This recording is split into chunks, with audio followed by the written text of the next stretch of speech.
Okay, so today I'm going to be going over my introduction discussion, and I thought a good way to do it would be through Zoom so you could see me and I can interact with you while you're watching. So this is just an example of our filters of expression with our different petals, and today I'll be going over ability, race, and gender. So at first I wanted to go over race and ethnicity. On the left I have a picture of me, and on top I have a picture of my family. So a lot of things that I went over in my head when I fill out different forms is that I'm Black, white, Hispanic, and other. So whenever I fill out a form, it either asks, are you Hispanic or not Hispanic? Are you Black or are you white?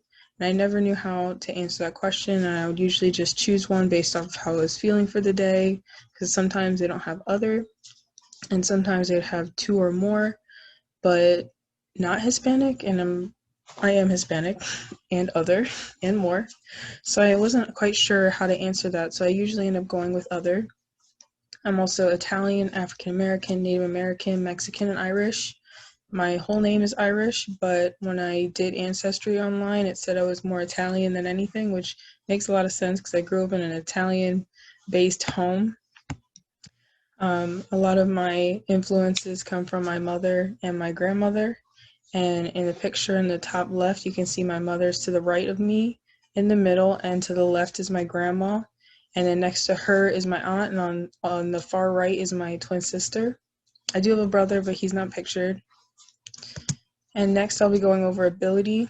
I know in the videos that she had posted about ability being misconstrued, I just wanted to put my perspective on ability.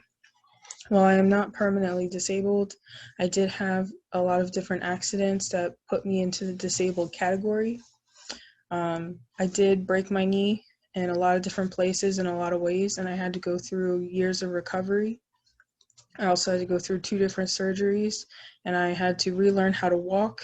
For a lot of time, I was in a wheelchair. I had to learn the different ways on how to get around. I noticed that a lot of buildings didn't have the proper ADA requirements. You couldn't go in if there was stairs. If there wasn't an elevator, you couldn't go up. A lot of buildings, my mom would have to go in and get me something and come out. It was a little bit difficult, but I do think it shaped me for how I see the outlook of today. When I look at a building and I see there's stairs to the entrance, I always look around the corner to see, is there a ramp? Is this accessible? I have on occasion gone in to ask the establishment on how they are accommodating different ADA requirements. This recovery took me a very long time, and I do take it in as a part of myself because it does still affect me today. And I did have a lot of x-rays and stuff like that. I was in and out of a lot of hospitals for other related reasons as well. I do think that it has affected me and it will affect me forever, and I always think about it. But I do think that it defines me today. And the last thing is gender. I associate myself with a female, and I think that this affects me on a day-to-day basis. I am proud to be a woman in engineering. I did feel a lot of discrimination when I started applying into the workforce this semester, and I did see that there's a lot of negativity when it comes to women in engineering, and I did put some facts on the right that I did want to point out just in case some people didn't know. The fact that really struck me is the 19.9% of bachelor's degrees awarded to women in engineering and computer science. It's a very small number, very, very small. And I hope to see it growing. When I actually was in the workplace getting interviews done, I was really starting to see that it's a transparent fact.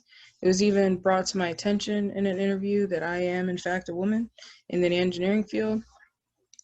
I am proud of that. I'm proud to say that I am a woman trying to make her way in this world. And that's about it. For me, this has been a worthwhile experience for me. I never really looked into these facts, and it was kind of hard for me to pick a little petal from the list of options. I guess I never really tried to categorize myself, but after watching the Oneness TED Talk, I think it is important that we do try to mentally categorize ourselves to fit in. I know growing up, just touching back on the ethnicity and the race, growing up in a predominantly white neighborhood, it has had an effect on me personally, not really knowing where to fit in, what kind of groups I would sit in with lunch, and how I would act around certain people. I do think that that has taught me certain things about how I perceive myself in the day-to-day world, but overall, like I said, I'm just trying to make my way. Thank you for your time. God. Oof.